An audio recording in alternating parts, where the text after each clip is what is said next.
What's up, everybody? Mark here from the Real Dad Podcast. In this week's episode, we have the unicorn herself, Tiffany Pratt, came by the Dad Den to have an amazing conversation with tons of laughter. And honestly, I was just super grateful to have been a part of it. So if you're liking the show this far, please consider subscribing, leave a like or a comment below. All those little things for the algorithm make a huge difference, and it helps us make this show possible. With all that out of the way, let's get into this week's episode of the Real Dad Podcast.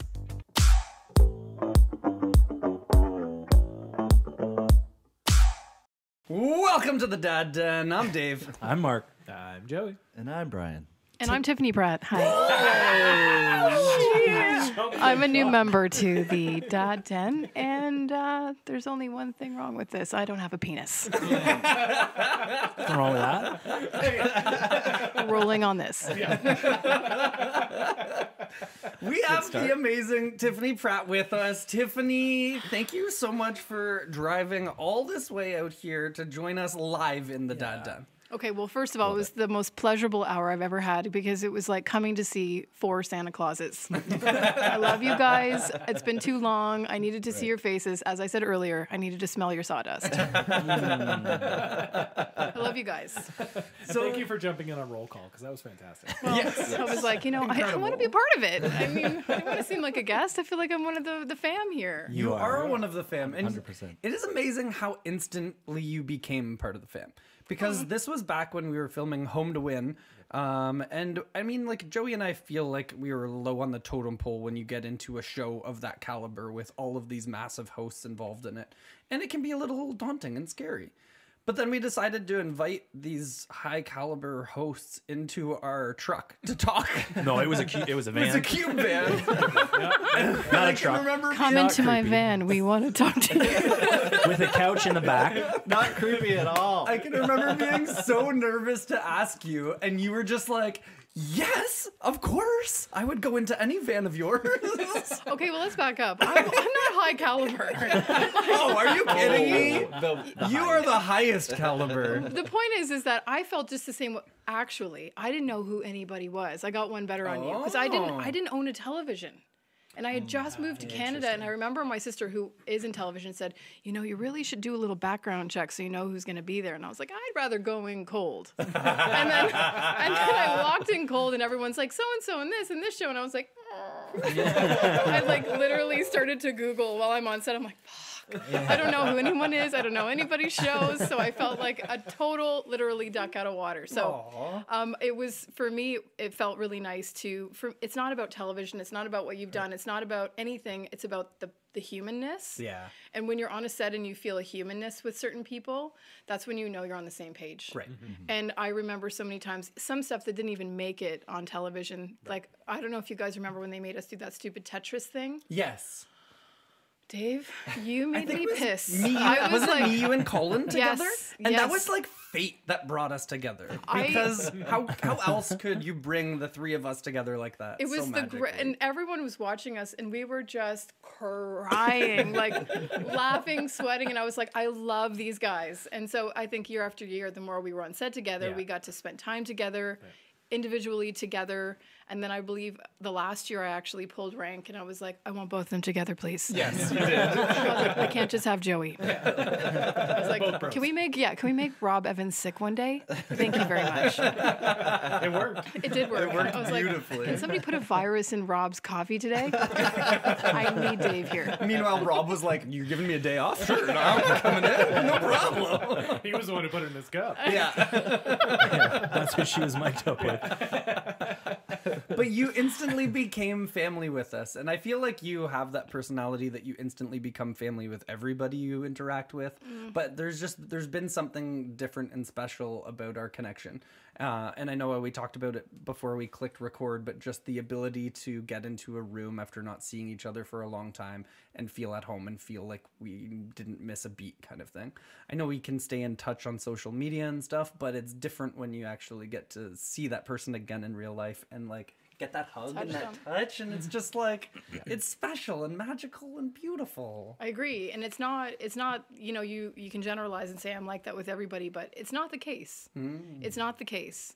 I do love people. I do feel like it's an important thing to feel grounded and accessible, but at the same time, you don't have this bond. Right. You don't have this bond. You just don't. And I get you guys, and I love you, and I see who you are, and it is family. But it totally also, is.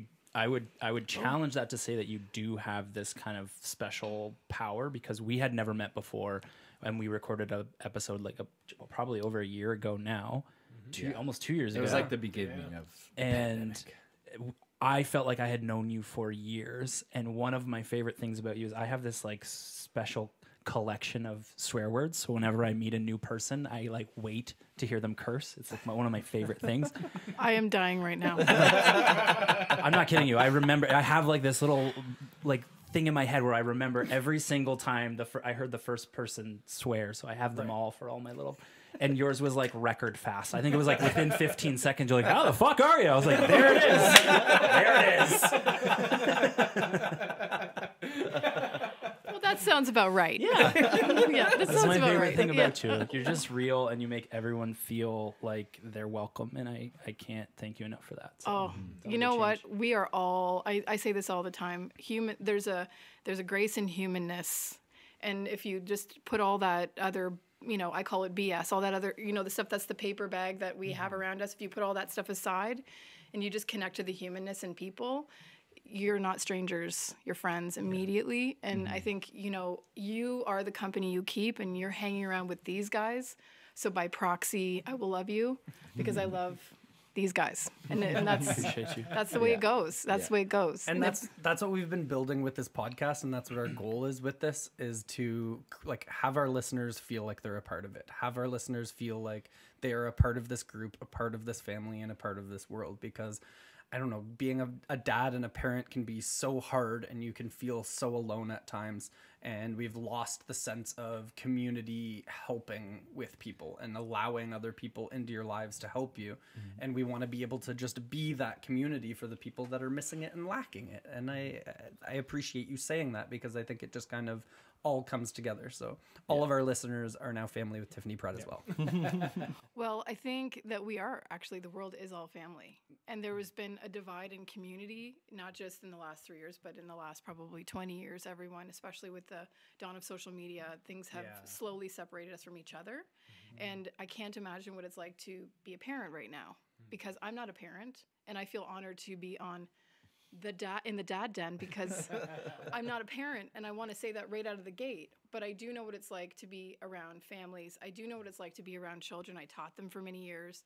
And there's so many layers to the demand you have on your time to be a professional, the demand you have on your time to be a good husband or a wife, the demand you have on your time just to fill your cup a little bit. And then when you have children, it's almost like you go in the back burner because their needs come first. And so as this podcast to me is to fill other people's cup, because they need to know they're not alone. And these are ways you can fill your cup, and these are ways that you can approach something differently and not feel like you're the only one that feels like you're doing it badly. Right. And it's an honor to be the girl here talking from the girl's perspective, because when I was driving here, I was like, what am I going to say about the girl's perspective? And I thought, I think the greatest gift that any man can give their children is vulnerability. Yes. And when you give your vulnerability to your children, they can show you their strength. And so that's a wonderful give and take, because so often parents don't feel like they can be vulnerable, but when you do, kids feel like that's their opportunity to like polarize the experience and level up with you. And I think that everyone at this table does that with their children. Can't do it all the time, but we do our best, right? So right? You mentioned earlier that you came to Canada. So where did you come from, and what was your relationship like with your parents? So I was born in Naples, Florida. Oh, okay. I was thinking like Poland or like something like No, Naples, Florida. Okay, all right. Mom's American, dad's Canadian. Got it.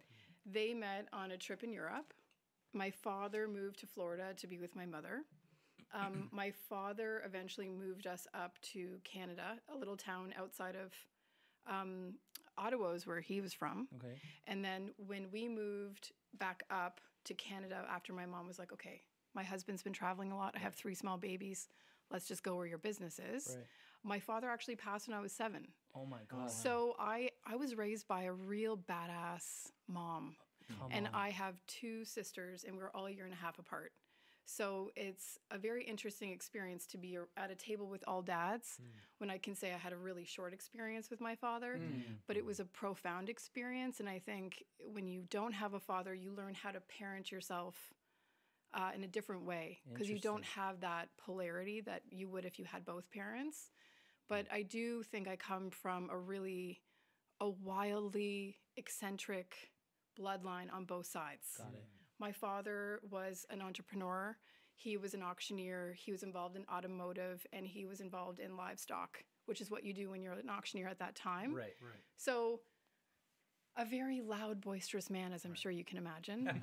And my mother always said, as long as you're alive, your father's still here, which is pretty cool. Yeah. I never really knew him, but apparently I am, I've got my dad inside of me. Yeah, that's awesome. But I would say with my parents, they were like, they were both born days apart. They're both powerful people. I don't know if they'd be together if my father was still alive. Interesting. Right. Because they were so dynamic, and I don't know how that power play would have lasted over the years. Yeah. But I do know that my mom taught I would say all 3 of us, that it's possible to be a woman on your own and do it and be independent and not necessarily feel like you need a man in order to, accomplish things or move big furniture. Yeah. Oh, So it was like the middle of the afternoon on a Saturday. I want this hutch on that wall. Let's go. go. That's awesome. And it's like, okay, let's lift the furniture. Let's do the things. Right. Let's fix this thing. Let's paint that. So I think that's where a lot of my can-do attitude comes from. You would love my daughter Aria. I know we haven't had the chance to get like our families all together so that you can meet all the little kids.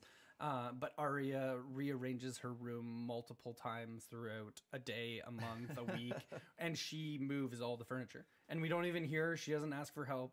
She's my people. She's your people, yeah. We just walk in and all of a sudden her bed is on the other side and her like dresser is moved. I'm like, how did you do that? And she's like, I don't know, I just moved it. I'm like, okay, sure. I'm going to hold her in my arms. Yeah. When you're in a space or you're working on anyone's house, and I often am just like moving the furniture. Oh, let me help you. I'm like, Right. I got this. Yeah. I got this. I've been doing this for a long time. Yeah. And I love that you're able to bring that female perspective to this podcast because we've always had just the 4 of us talking about our lives, but we all have daughters, and I think what you just said is something that we all aspire our daughters to be able to able to have that confidence in who they are, not need somebody else to be able to fulfill their lives or be able to help them through things, but that they can have the confidence to be grounded in who they are. And like, is this something that you have always been? And I say this as in like the Tiffany Pratt that we know, because you showed up to set on the first day with rainbow hair. Like, I mean, complete rainbow of hair. There was like at least 20, 30 colors in that hair at that time. It was a spectrum. And like, you have always been such a vibrant person. Have you always had that in you, or was there a moment of like release of being like, this is who I am and I'm going to allow myself to be who I want to be and not necessarily worry or allow other people's judgments or thoughts to impact that? I think that in any human life, there's a process to the becoming, right? Yeah. The becoming it's not like boom, and I'm in 6th grade with colored hair. However, very much a version of anyone that's known me for a long time has said to me many times, like, you're exactly as you've always been. And it's because I think I've always felt, and this isn't a negative thing, but I've always been such a really wild creative in my brain. I see things differently than other people. Yep.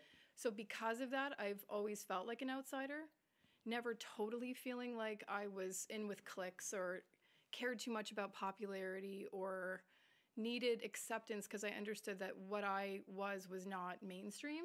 And I kind of got that at a really young age because... How? Like, how do you know that? I knew it just because I didn't fit in.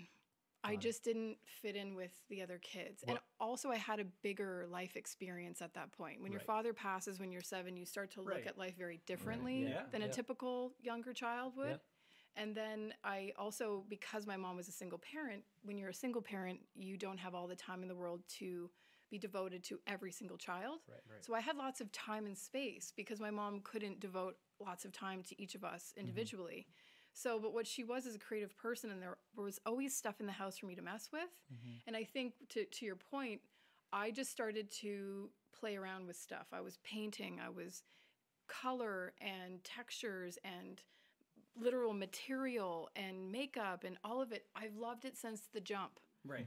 And my mom never told me, no, don't play with that, or don't use my sewing machine, or she just let me go. Yeah. And I would paint on my walls. And I think because she was the parent she was, and she just did not have the time and space to be like a helicopter parent, I had an opportunity to like dig in and also get real with myself to understand that I didn't fit in the way other kids would, but I would use it. What I realized is I would use my voice to my advantage. Got it. So I started to do things like, I think we could do something better in the schoolyard. So I started like a pollution solution club, and I was picking up garbage because I cared about that. And then I was like, I want to run for class president because I feel like I could run the school and run really cool dances. And I wanted to put this energy I had to use. Right. So if I wasn't going to be, the queen of popularity, at least I could do something cool with it. Yeah. Does that make sense? Yeah, no, that's beautiful. So as like this boss kid, what advice would you give? Because it's one of my biggest fears. Like when I see my daughter struggling or like battling her self-confidence, I'm always insecure in my capabilities of filling that cup for her. And like, what would be your advice to dads to kind of either give them the space, let them fail, and then just be there, or like, what is it? Is that it? I think space is something that we often look at as neglect, and it's not. Because there's a way of being close to somebody and being there for them without feeling like you have to do something for them. Oh, that's hard. Because So hard. in the failing comes the learning. Right. And that's not just with children, that's with humans. Yeah. Is that if you try to fix other people's stuff, they're not going to learn the lesson and they're not going to grow. And that's not just for children. As a parent, it's difficult to watch your kids, but all you can do is set them up with the best that you can give them in the moment. And then they're the ones that have to take that and run with it. And my mom was pretty epic with giving us really wonderful life lessons. Yeah. And very much trusting that we were going to be taking that and bringing that into our life. And if ever it was a big day, like I remember having to do my big speech for becoming, to run for president, I was pooping myself. I was hitting myself in the back of that Oldsmobile. I was like, Mom? And she was like, you know what? And this is what my mom told me, and I'll never forget this. She eats she's drinking her cup of coffee out of the mug with a banana. She's in the front seat with her curlers, and I'll never forget this. And she just kind of turns around and looks at me, and she goes, I hated public speaking. I always shit myself, but you're not going to be like me. And she was like honest about it. Yeah. And she didn't tell me, oh, it's easy. Yeah. You can do it. Yeah. You're, you got this. She didn't give me any of that stuff. She was honest with me. And my mother, that's the greatest gift she's ever given me, was pure honesty. Right. In the moment, does it feel good, do you think? Or do you think that you appreciate it now that you're older? It felt good to know that my mom struggled and that I know that I wasn't struggling alone and it wasn't just me. Okay. So we could bond in that moment to say, oh, she struggled too. I'm struggling. Yeah. Oh, okay. So then I'm not. It's okay that I'm struggling. It's okay that I'm struggling. And do you guys feel like, I feel like during this conversation, I'm literally like reparenting some of the moments that have happened recently in my mind. Like, for example, on the weekend, we were at Chuck E. Cheese. Oh my God, hell. That's hell on earth. Could you please bring me next time? The pizza was phenomenal, by the way. It was for Joey's daughter's birthday. I'm really upset, Joey. Thanks for the invite. On the table, they had all these mouse ears that you could like put on and wear. And so I was like trying to get my son to wear it. And he's like, oh, I don't want to. Like, I don't want people to make fun of me.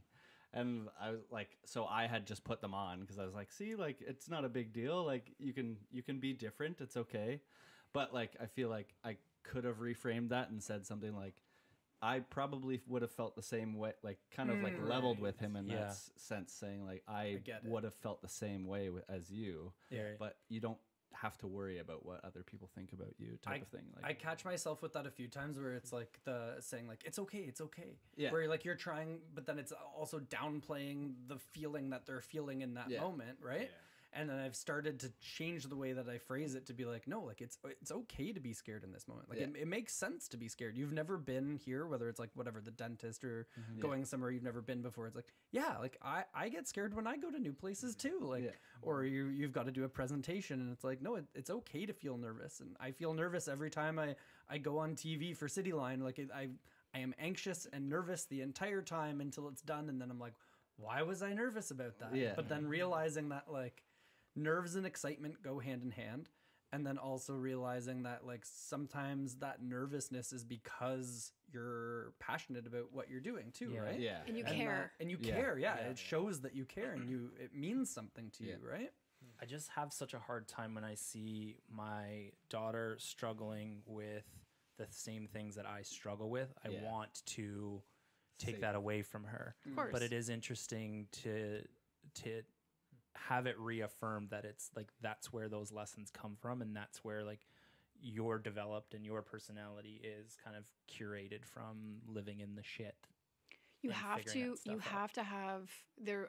Leonard Cohen. I love Leonard Cohen, and there's a line in one of his songs, and it's, "Ring the bells that still can ring. Forget your perfect offering. There's a crack in everything. That's how the light gets in." Interesting. And and often people think if we're perfect, we do everything right, and we don't show our cracks, and we do all the things, the way that our friends do, our neighbors, or what we're told, or the books, or whatever, then we're gonna be not subject to all this negativity. And the truth is, the negativity, the cracks are where the beauty is, or where the light is, and you are almost taking that opportunity away from yourself or your children by not allowing the cracks to happen, to let the lesson and the light come through that.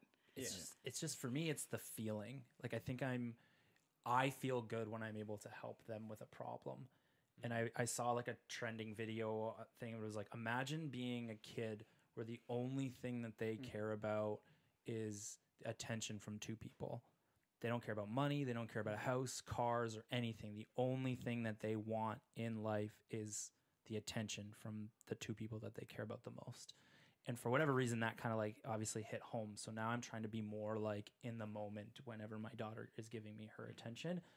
But when she's struggling, or she's like, my wife's really great at being like, let her fucking struggle. Whereas I'm more like triggered by it, I think, where it's like, to me, it's like, no, I want to. Because you struggled. Exactly. And that's not to say my wife didn't struggle, but I'm just saying that like those emotions are very real for me, and they're kind of triggering. You're empathizing with her And really trying hard. to save her from it. So I'm like really, really trying to like not have her experience the same things or feelings that I did, even though they're on a different level. But it's just something that I always struggle with, because my feeling, like, I don't want to say I'm addicted to it, but it feels good when I'm able to like pull her out of something that I know would have hurt me. Yeah. Versus allowing her to kind of figure it out on her own, which is how that confidence is built into developing into such a unicorn like yourself. I don't think it's about I don't think anyone consciously. I don't think my mother consciously parented us in any which way. Right. I think I don't know if you guys feel this way about your parents, but I often just think, holy cow, my mom just did the best she could. Right. Like in that moment, as a single parent, working 3 jobs and just trying to figure it out after her husband passes away, like, holy cow, what does that feel like? And man, that woman really figured it out. Yeah. Right. So I don't think there was a consciousness most of the time. I think it was survival. That's brilliant. And I think that I think that with you, I'm just going to go back to your daughter for 1 second. Look, think of it this way. The longer you prolong her having these experiences, the older she'll be and the more imprint they'll make on her. Let her start making the mistakes as she's younger. Right. So as she's older, the imprint won't hurt as much. Interesting. Does that make sense? No, 100% it makes sense. Because if you try to protect her, then she's not building that skin to understand how she's going to navigate the problems as she gets older and the problems get bigger. And the burn hurts. Yeah, the burn starts to hurt more. And trust me, I needed those burns when I was younger, because when I got into high school, it was definitely even more of a, holy cow, I'm so different than everybody. And like, how am I going to navigate these 4,000 people in this place? It's so interesting to hear you say, like, even just now when you're like, she, talking about your mom, she figured it out. During the process of figuring it out is when you are curated into the person that you're going to be. So I often think about like, I will figure that out. We'll figure that out in hopes of being on the other end of the journey. But it's really the journey and living in the shit and learning what fire burns and hurts the most that I need to start enjoying a little bit more. Like we talked about before when you guys are like looking over and I'm kind of stressing about a bunch of shit that doesn't matter really. It does matter because we wouldn't have had this podcast without you. Yeah. Well, but now on the other end of it, it's like I need to be better at just being like, this is just part of the journey. Like I'm going to figure it out, but I need to appreciate figuring it out more. Does that make sense? And I think one of the big things there is too, for your mom specifically, I've never met her. I can't wait for you to meet her, Joe. She's a great person. Yeah, I'm very excited. Joe, she's One going to day eat you up. happens. She's going to eat you up. Look forward to it. Like being eaten up by your mother. But I think she figured it out loud from the sounds of it. Totally. Like you yes. guys got to see the struggle. You guys got to see her figure this out, and she didn't have a choice in that as a single parent. That's right. But I think that's also one thing that a lot of parents do, and I'll say for myself, I don't do that. I don't do it out loud. I figure it out behind closed doors because I'm trying to shield my kids from that. Maybe similar to what you're saying, Mark. Like I'm trying to protect them because I think, okay, I'm the father. I need to protect my kids. But what that is in essence doing is dampening their ability to learn and grow. Yeah. Where if you're living out loud and letting them see more of the struggle, then you're allowing them to learn these big life lessons at the age that they are now, as opposed to trying to figure it out on their own when they get to the age that we are. Exactly. Oh, my kids saw me struggle this weekend. I lost my shit. Lots of whiskey, on them. or Oh no, I lost my shit. I was so tired. I was just like feeling so exhausted. And you want to know that this is the I story? saw the lip I was gonna curl. say, He's passionate right now. They He's upset. wanted Eggos. They wanted their waffles. Eggos. Eggo waffles. Okay. They're sponsoring the show now, just in case you were wondering. Are they really? They should I'll be. take that sponsorship. So get that we email. had cinnamon Eggos and we had chocolate chip ones. This is There bougie was Eggos. only- Hold on, back up. Where are you getting these Eggos Listen. We're an high Eggo class guy. over here. from? Bougie Eggo fan. There were 4 cinnamon cap. ones. And here I thought the peanut M&Ms were great. I'm loving them. I am a sugaraholic and I'm turning my kids into the same. But anyways, there was 4 cinnamon ones and an abundance of chocolate ones, and they would each have 2 of them. But there's 3 kids, so not everybody could have 2 of the cinnamon ones, and it was causing chaos. Did It you was eat them? causing a fight. I was like, let's draw a name out of a hat. He ate 'em. I'll cut the 3rd one into pieces. Totally ate 'em. And then Nobody's getting the cinnamon. Aria's like, it's okay, I'll do a chocolate chip one. But I was in such a headspace of like the kids bittering back and forth. I was so angry that they were fighting over this. I'm like, why are we fighting over this right now? So I Throw was them in like, the we're gonna garbage. cut it up, we're gonna do this, and then Aria's like, no, I'll do the chocolate chip ones. Right. So then Ben's like, okay, and I'm like, well, I'm still gonna cut the other one up for you guys to share, and then I misunderstood what they were saying because I was in such a head fog where Aria was saying, I'll have the 2 chocolate chips, where I was gonna divide it, so you would have 1 cinnamon, 1 chocolate chip, so it would be more equal and even, and they would all be happy. But in my rage, I wasn't hearing what they were saying, and then I just absolutely lost it. I was like, enough! Like in one of my biggest loud yell voices ever. the dad voice. Scared the shit out of the kids, scared the shit out of me. My wife comes around the corner just like tipping in on like eggshells, like Tag me in. what do we need to do here? All over, just like freaking lunch and waffles, and it was just the most miserable thing. So I give them their waffles, and then I go upstairs. They're You didn't just eat like, them? No, I didn't eat them. I was. We sorted it out. I gave them their waffles. I went upstairs to just kind of cool down and calm down. But then at the end of the night, when I was tucking them in bed, I did the like, listen, I'm really sorry I yelled at you guys like that because I shouldn't have. But like, talking about living out loud and living through your emotions and just saying like, Daddy was really exhausted, and when you guys are yelling back and forth and trying to fight about who gets what, it's impossible to try to come up with a solution. You're not even listening to what I'm trying to say. And I reacted like I shouldn't react that way, and I'm trying to be better at that. But the kids saw it, and then I was debating even in my head if it's something that I should say to them, that like, listen, I'm sorry that I did this, but it's like, I should, like, this isn't a proper way to react, and I don't want my kids to react like that themselves down the line when something happens. So being vulnerable in that situation by saying like, I made a mistake and I'm going to continue making mistakes. I don't want to do this. But it's also one of those moments of like, sometimes I feel like people listen to the podcast and think, oh, these guys are such great dads. And then I think like, if there was a camera in my kitchen at that moment, it would have been like, guy's a fraud. Who the fuck is this guy? Dude, But it's like a legit, just like, yeah, like my body just broke, and I was in that But moment. it's not the egos, and it's not the kids, and it's not the fighting. Yeah. Think about everything as a human being that compiles to get you to that point. Right. You're tired, you're stressed, you probably had some stuff with clients. God knows, God knows, God knows. Yeah. Right? So I think it doesn't come down to parenting. I'm actually just speaking on behalf of humanity at this point. This isn't about parents. I think so often we stuff. We're just constantly just stuffing the things that are happening. Oh, it's not a big deal. like oh, with the it's M&Ms in my face. like the M&Ms in your face, but all those M&Ms represent little things, Stuffing. right? These are God, I brought those. I should have brought a third bag. But I do. I think we stuff things away, and then all of a sudden you burst because you think all these little things don't matter. And they're you problems, but then they become your kids' problems because you're stuffing, and then that little stupid thing like the ego makes you go, right? So, really funny story. Quickly, I totally drove through a red light this weekend. With my whole family in the car because I had one of those moments. My This daughter is a was confessional. like, literally like more of like a one. You guys are I next. think. Dad I confession. think it's more of like a one-upping, but my daughter's in the backseat hitting my son, who's 18 months, with like a stick from a balloon. And I was like, if you keep hitting your brother, I'm going to throw that stick out the window. Stopped at a red light. I don't know what came over me, but I just drove through the red light. My wife goes, Did you do like a left, right first?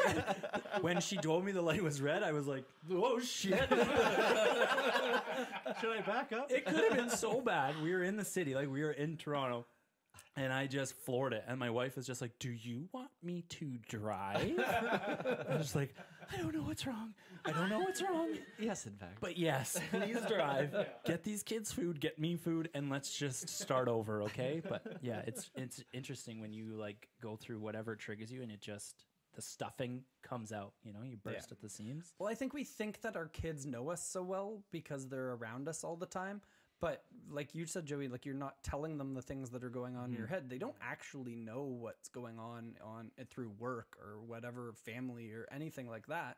They don't really know who you are as a human. They know who you are as a parent, right? That's right. But you think they know these things because like anybody who knows me knows that I'm a very emotional person, that I will cry at the drop of a hat. We will be watching The Voice and somebody might be singing and it'll get me going. Like it's just, I'm an emotional person. I love you, Dave. But my son Ben has been going through some hardships at school with bullying still. It's still kind of been ongoing. And he said, we were trying to get him to be able to talk about it. But he said, every time I try to talk, I get like, I can't. Like there's a frog in my throat and I can't talk and I feel like I'm going to cry. And my wife's like, well, you're very much like your dad in that. Like your dad is very emotional and cries. He's like, no, he doesn't. Like I've never seen dad cry. And it was one of those moments of like, shit, like, have I not cried around him? How has he not seen me cry? I cry all the time, right? Like, I was crying last night. Crying like, before you came in? I walked into the room like this. But it was just one of those moments of realizing that he doesn't know that side of me, that comes out when we're having more adult conversations or we're talking about feelings or we're going through other stories in our lives that our kids aren't a part of. Right. And it made me think about that, whether is it something that I'm not doing, like subconsciously not crying around him, or is it just that they're not involved in some of those moments? But it just comes back to some of that transparency as a parent. But is there some things that we should shield our kids from? Like I know we've talked about, like, yes, sharing what you're going through and letting them see the struggles that you go through, but are there things that are too big for kids to understand in moments like that? I think that this is a really hot topic because some people will argue with this. Some people will say what you're doing is perfect and some people will say it's not. Like it's all based off opinion, in my opinion. Yeah. Yep. Is that like, if you're looking at my mom, I can tell you I dated the same guy in high school. So his parents, all through high school, so his parents saw the way my mother parented me. Yeah. And I remember at the end of our 4-year courtship, she was like, very emotional that I saw too much. Your mom or the mother-in-law-ish? The mother-in-law-ish thought that the way my mother parented me, I was subject to too much too soon. Gotcha. So by her estimations, she thought, Yeah, you were exposed to too much. you're too young to have to deal with all this. Right. But on the flip side, and I'm not comparing, but if you look at what her son's doing and you think of what I'm doing, my capacity is greater in this life to push forward because I was subjected to things at a younger age. Yep. The most people would have thought, oh my God, that woman should not be subjecting those kids to this. Right. But I think it's all about how the individual synthesizes the experience. Absolutely. So it's not just about how you're parenting and what you're showing your kids. It's about how you've taught your kids. And then how they're going to leave you at some point and synthesize that experience for themselves. And you just have to hope and pray that that synthesis is strong enough that they're going to see the good and the bad and find their own balance. That's the hard part. That's the hardest part, and you have no control. That's Yeah. that's the ticker. It's the long process, right? Like we aren't going to see the results of that for a very long time. No. You might not ever get to see the results of that. Like life isn't guaranteed. But that is a scary, weird thing to think about. And I think we put so much pressure on ourselves as parents in the moment that we're in. But to know that it is this long game. I don't know how I fell into it because I went to school. You probably tripped. I did trip, actually. But I was expecting a lot more than that, but that's okay. Sorry, I don't have my proper drum set here. No. I didn't bring my drum set. You're forgiven. Okay, thank you. Because literally, I'm usually prepared. I'm not prepared. Okay. I fell into teaching children art or facilitating children in art, and this was not my life's plan. This was not at all what I thought I was going to do, and this was I would say it was a 5-year stint in all of my creative stuff. Point is, I never called myself an art teacher. I called myself an art facilitator. And what I learned... Were you in a school or no, was it... I was my own studio. Okay. So children starting at age 2 to teenager would come in throughout different parts of the day. Wow, that's crazy. And I would do the 2s class with the parents, 3s, 4s, 5s. And then there's a 6 to 9 class, and then there was the 10 to 14 class. Okay, I tell you all this because I've experienced the gamut. right. And what I wanted to tell you was what happens when you're in school or often with parenting is in the creative process of life, you'll get a kit or something and it says, here's a frame. You put these daisies on the frame and you paint it the purple that the kit says, and then you're done the thing. And the classes that I was putting forth were all about just making whatever the heck you wanted. There was no example of what you're making, and it was the process of making. So collage table, woodworking table, experiment table, painting table, everything was different. The reason I'm telling you guys this story is because this facilitation that I would do for children was the greatest education I ever got in my entire life. For yourself? For myself. Interesting. Because I took out the desire for them to create anything. Right. I removed anything from that for them, and I let them take the driver's seat on what they were going to do and how they were going to learn, and they were going to teach me back what their experience taught them. So it was process, not product. Yeah. Didn't care what the product was. It was a big pile of junk at the end. I don't give a shit. But what did you do, and how did you get there, and was it fun? Right. And what do we learn about materials, and what do we learn about adhesives? And I think that was, for me, in that experience, was very representative of life as a whole. Right. Is that we just got so in love with the process of what we were doing. Right. And we were just so together, dug into this thing that we were just learning about, that we loved it. And then at the end, we weren't attached to the outcome. Right. Because we were so involved in that moment together. And that, I know it sounds cheesy, but I think for a parent, it's the same sort of deal. And then you leave the child not feeling like they have to be a perfectionist and they have to give you something. Like I would get sad when parents would be like, make mommy something. Right. Make me a bracelet. Yeah. See you in an hour. And I'm like, she's not going to make fuck for you. Okay. This is for her. Yeah, that's great. This hour is for her. Yeah. Because you're limiting their creativity. That's it. And so I guess what I'm trying to say is that when you're in the process of doing anything, you just kind of fall in love with like, here's all the pieces of our life or our day or the creative process. And let's just dig into this and see what happens. Yeah. And then tell me what you learned. And then what you learn is you're giving children the capability to, what I learned is I was giving them the opportunity to make their own decisions. And reflect. That's so important. And tell me, I'm not telling you. What did you learn? Like, and they would say, look at this. And I wouldn't say, oh, that's a great butterfly. I'd be like, tell me all about it. Yeah. I don't even want to tell you what I think this is. Yeah. Just tell me all about it. Yeah. That's awesome. And then they would report back. Yeah. And so I offer that as a parent, but also I offer that as a person, is that so often we're so quick to label things or worry about what the end looks like, or we're so quick to assign things when I think often if we just kind of put all the shit on the table and just let them figure it out. Did you ever encounter any reservations? Like if you were like, okay, tell me about this. And the kids are just like, oh, I don't know. It's a cat. Yeah. They'll be like, I had a good time. I was like, great. Do you want to clean up that then? Great. Like, just keep it simps. Okay. Yeah, like you just keep it simps. Say you less. know? Just Say keep less. it simps. Say less. No cap.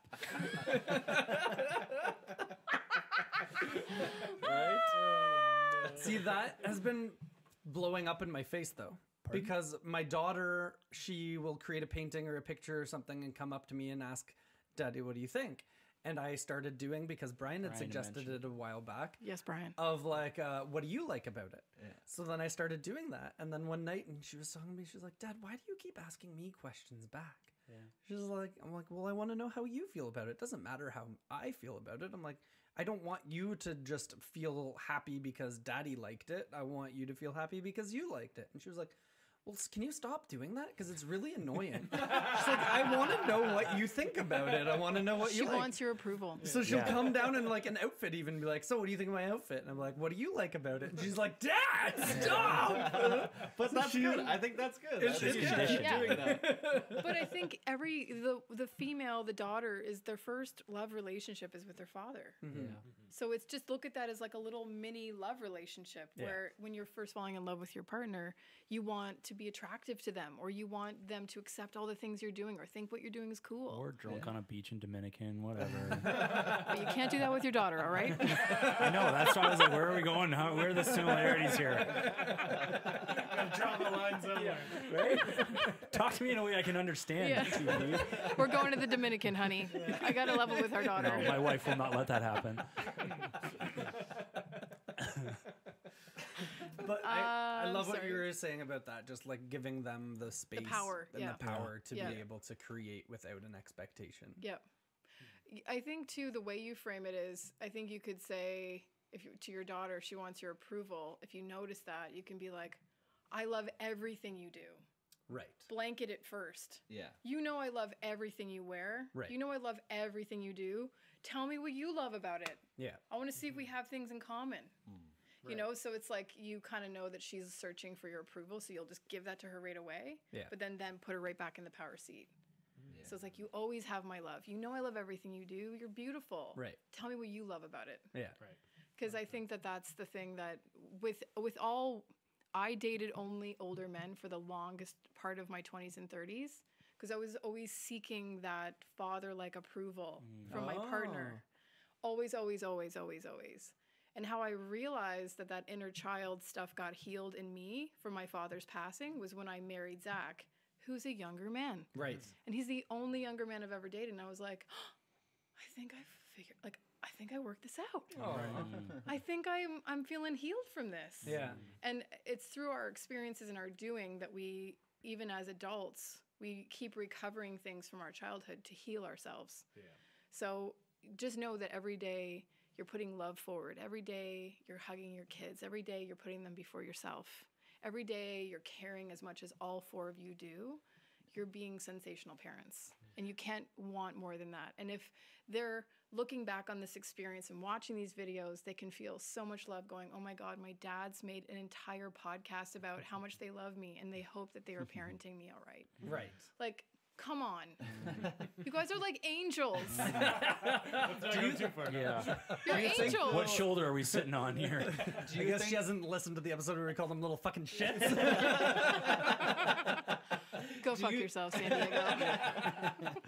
Do you think that if you're not critical as a parent at all, that when they do face critique in their life, that they're going to have a hard time dealing with that? Yeah. Or will they just fall back on the affirmation of their parent, like the love that their parents have shown them? Like, whereas, because if you are just like saying I love everything you do, and you don't ever like be like, well, you could have done this differently or something. You know what I mean? When they face Maybe that in don't the show real your world. midriff so much. You look like a little bit of a hussy. I'm not ready for that. I'm not ready for that. If you don't face that Yeah.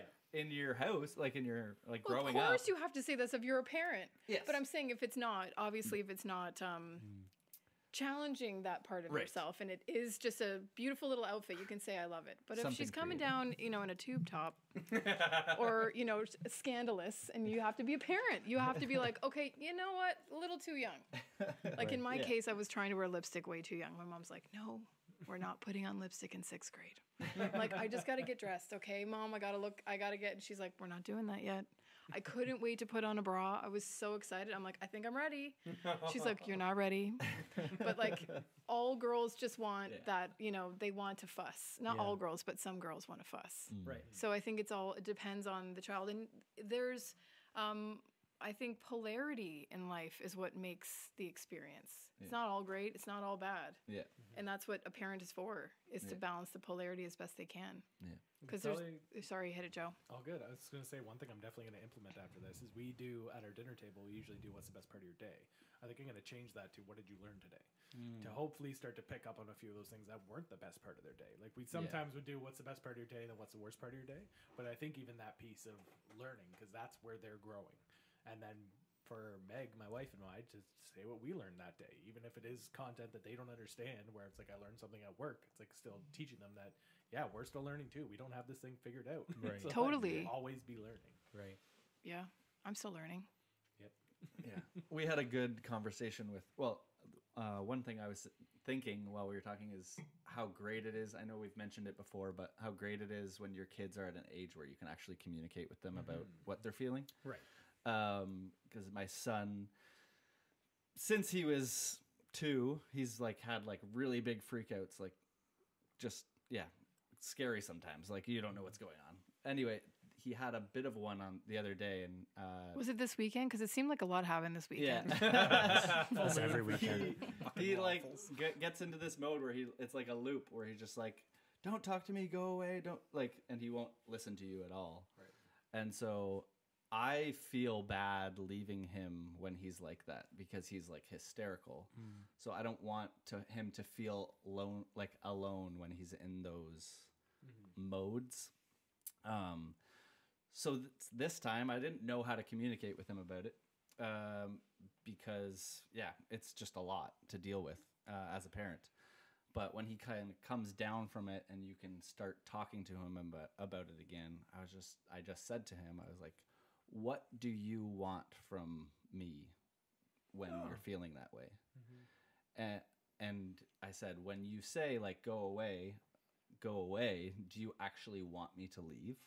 Because I was like, because I don't feel good leaving you when you're feeling that way. He's like, no, it doesn't, like, I don't actually want you to leave. I want you to stay with me. Like, do you see how that's very confusing? He's like, yeah, I get it. And then it was just like a beautiful moment. I was gonna say, this is amazing. He's also 5, so Yeah. that's huge, Yes. huge self-awareness for a 5-year-old. Yeah, he blows me away all the time. But it was You're just also like, blowing me away. it was just a really that's cool moment. That's deep consciousness. Keep going. It was just a cool moment. And then like to talk about it with Maddie afterwards, it's just like Your wife. you end up, yes, my wife. You end up like in tears about it because it's just like it feels like such a breakthrough moment where it's just like just gaining a deeper understanding of your child and like allowing you to just communicate better and just kind of helps everything. Sense of relief too. Yeah, Yeah. exactly. Yeah. You know what came through my head? I know this probably sounds stupid, but of course I'm a designer. I can't help myself. Take us along for the ride. I'm gonna. walk the dog with me here. As you're talking to me, I'm like, maybe he needs, even if it's a tent or a corner, and you kind of trick it out for his comfort. Yeah.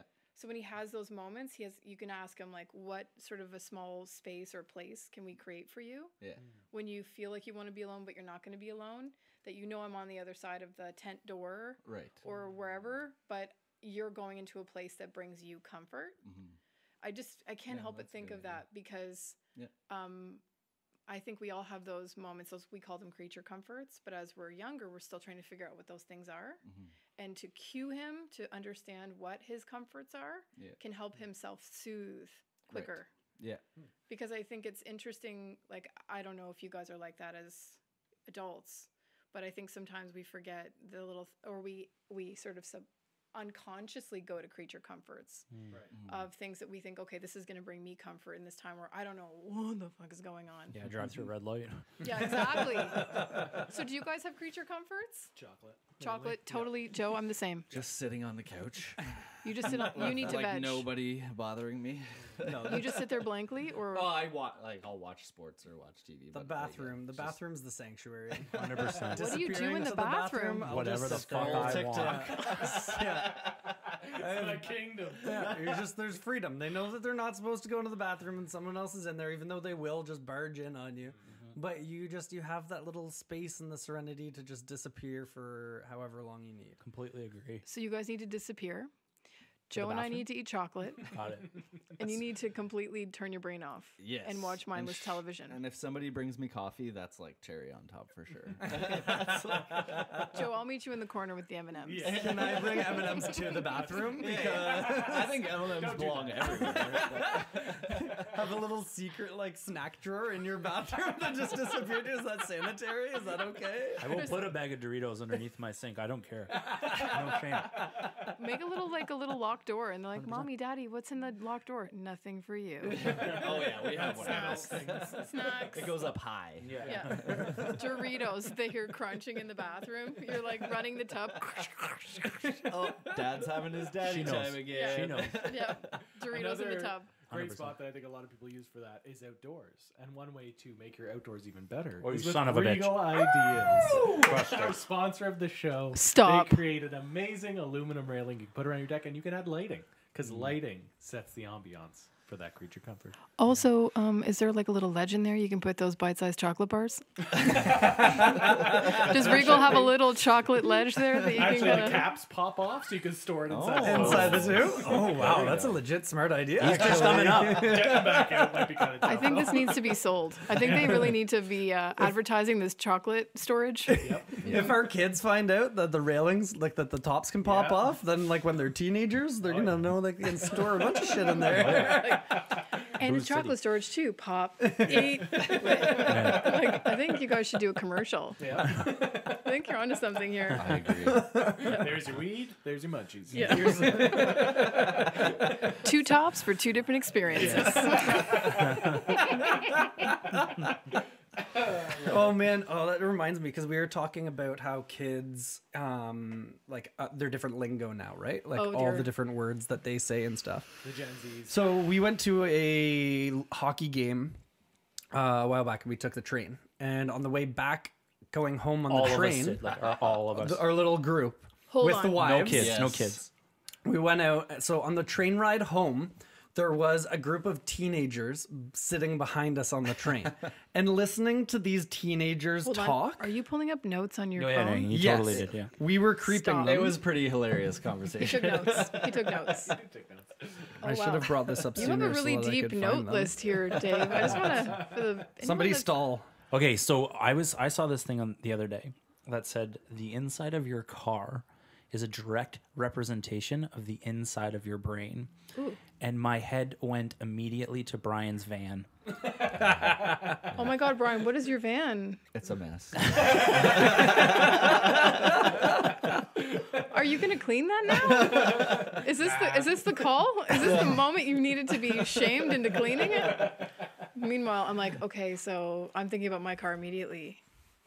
I think I'm okay. Somewhat put together. Yeah, actually, Okay. I have things in like compartments in my trunk. Nice. I'm prepared. I'm like Girl Scout style in my trunk. I like it. I've got Poppy's car seat in the back.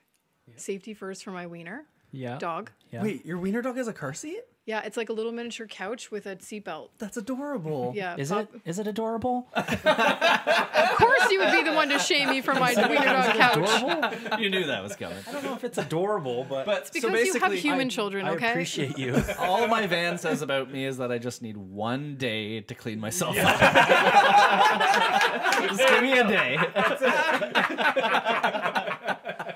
I've just A few hours even. 47 minutes.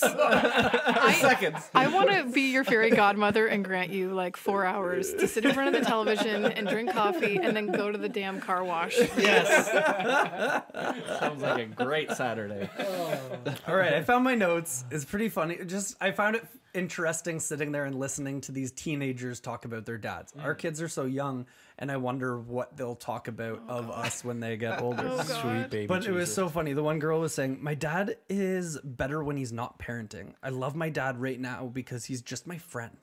And I thought, like, that was adorable. Like, he's just being a friend and he's trying not to parent. And Sounds like a douche. But you would think the trying not to parent thing, but the kids just, like, love that he's just being a friend at that age. What she means is like he lets her get away with whatever she wants. Yeah, exactly. Boyfriends are sleeping over midriffs all over the place. But then she also said, That's not clothes shame. she also said, when my dad's high, we have the best conversations.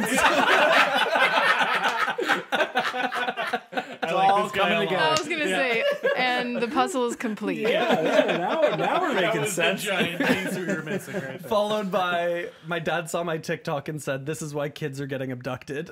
Oh my god. So it kind of shows Oh my what was God. going on there. But I think Honesty. it's honesty, and it's like, it is a hard line to travel as the kids get older of being their friend and being their parent. And luckily we don't have to do that just yet. But I think even as kids, like, we talk about sharing all this stuff and being open and vulnerable with our kids and letting them learn, letting them go through their struggles, which might be easy for us to say now while they're younger. And like you said, it's almost better for them to go through that when they're younger, because then when they do turn into those teenagers, they're going to have to know how to navigate, and they have equipment to be able to go through that.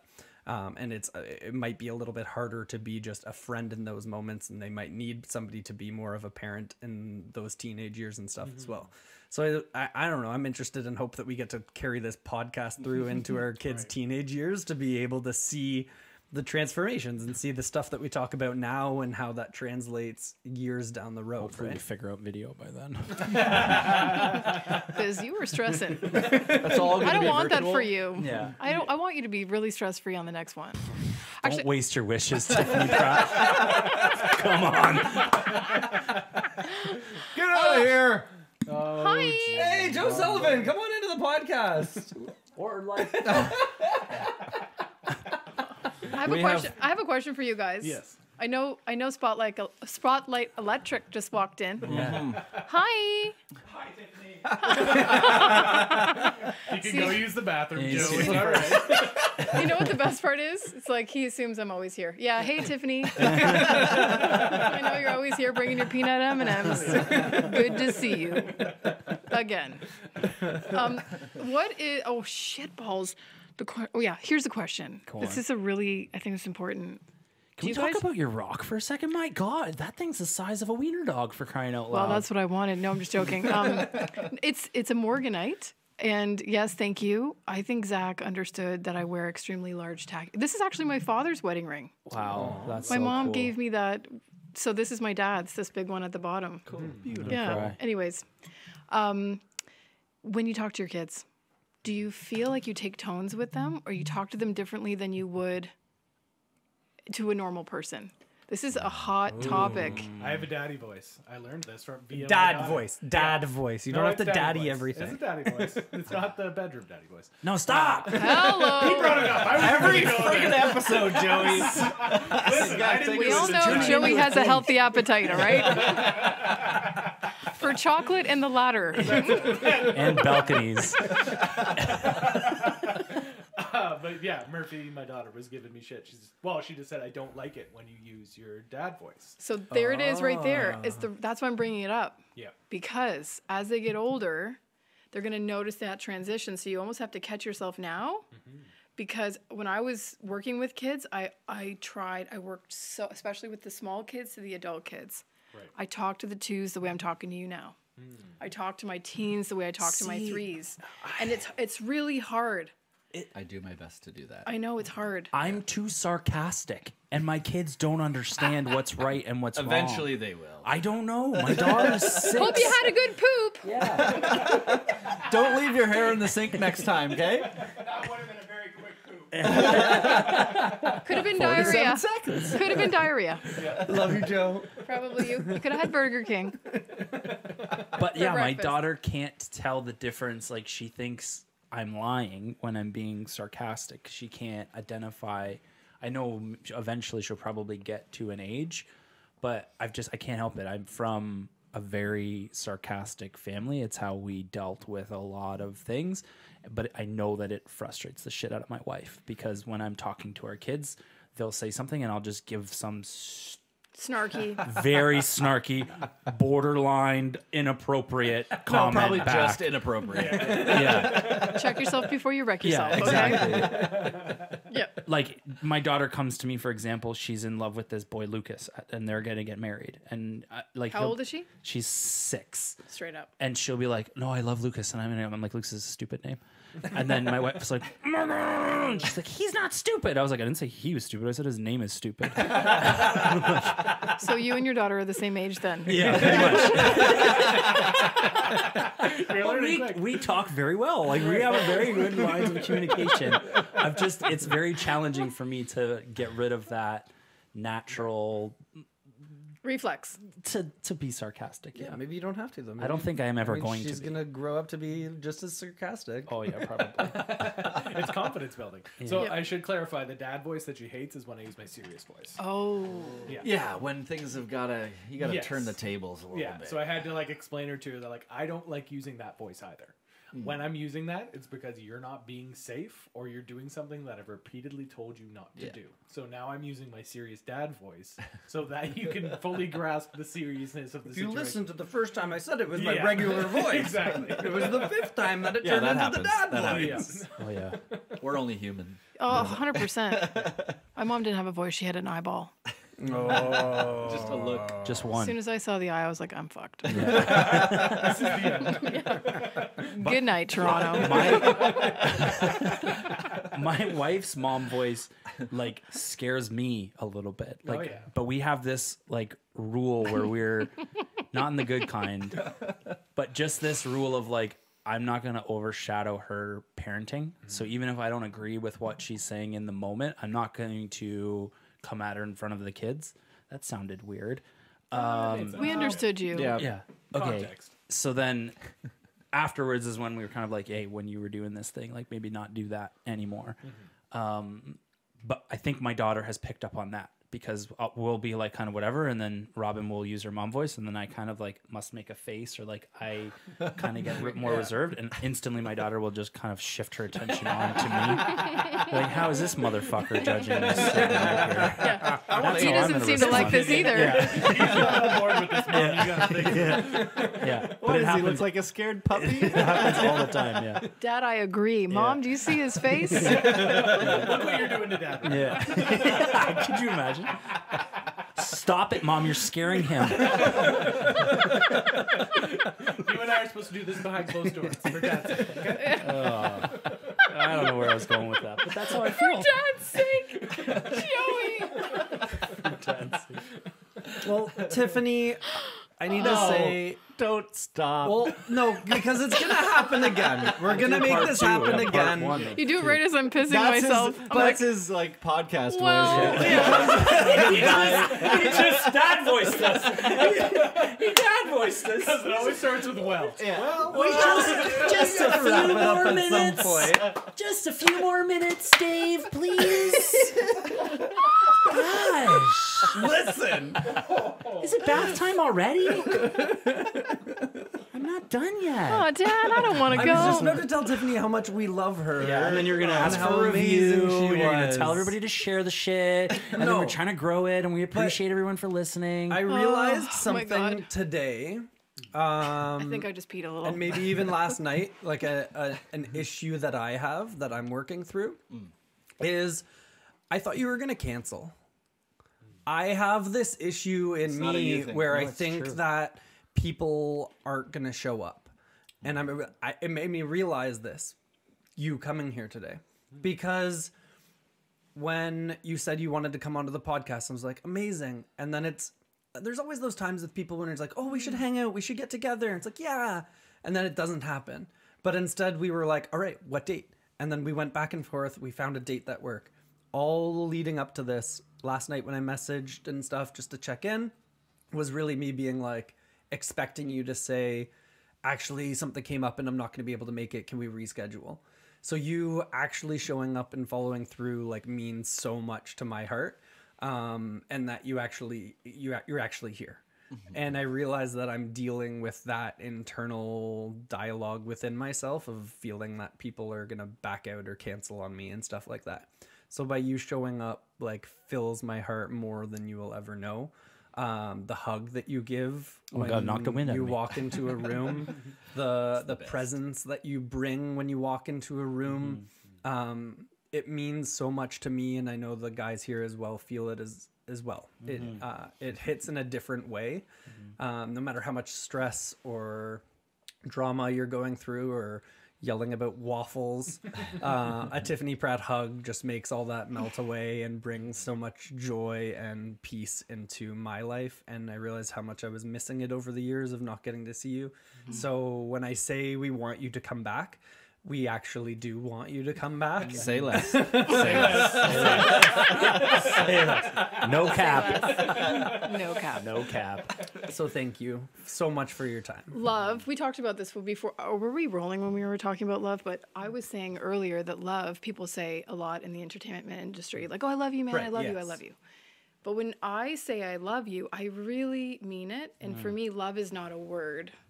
Love isn't saying I love you on a text or I love you to your face. Love is saying I'm going to be somewhere and I'm going to see you there and I'm going to get in my fucking car and I'll be there. Yeah. And love is the action of doing. Right. Love is prioritizing the thing that can come above all else in that moment. And I think that for you to just feel that you're completely worthy of someone's time and attention and love, and to know that, you know, the people, you can trust their word. Those are the people you want to surround yourself with, because they affirm the good things in your heart that you know you need. And I'll always be that for you. And I'll always reaffirm, if I say I'm going to be somewhere, I'll be there. Truthfully, it's good to have those people to count on. Well, thank you. And I really, really, really, really mean it. You're special humans. I look at your Insta and I have FOMO. I think I look like I'm working for you because I'm always re-gramming your shit. I'm like, take a look at this. I'm like your shameless self-promoter. I'm obsessed. And your humility, your confidence, your humor, your understanding, your each of you are a cut above the rest. What you do, you are transcending. I think parenting, you're transcending construction, you're transcending so many things by being your authentic selves and putting that forward. And individually, I have so much love and respect for you guys. I do what you do on my side, and I've never worked or known anyone like you. And so I'll always be your devotees, your devotee, I should say, with M&M peanuts.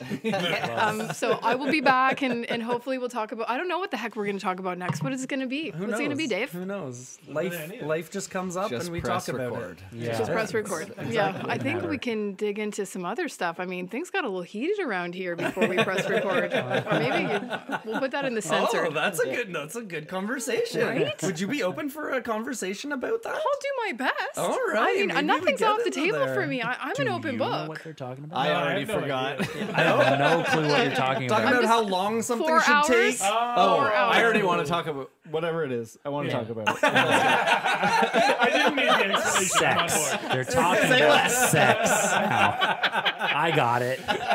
Sex. 43 seconds. A big thank you to anyone and everyone who clicked record on this. And if you've listened to this all the way through, we love you. And know that the moments that you share with us in your car or wherever you're listening to us mean a lot to us. And thank you for letting us into your life.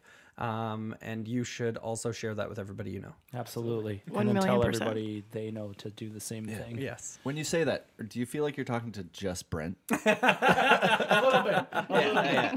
thought he was talking about me because I pushed record 3 times on these mother lickers. And I took it personally, so screw you, Brent. This one's for me. Mark, you're doing a great job. Thank you. I needed that. We gotta...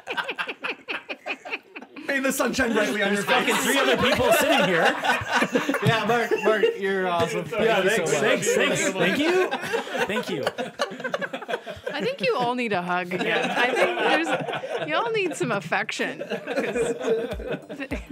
And that's going to do it for this week's episode. Thank you all so much for sticking around. And a huge thank you for Tiffany for making time out of her schedule to come and hang out in the Dad Den with us. Special shout outs to Regal Ideas for making this show possible. We love you all equally, and we will see you in the next episode.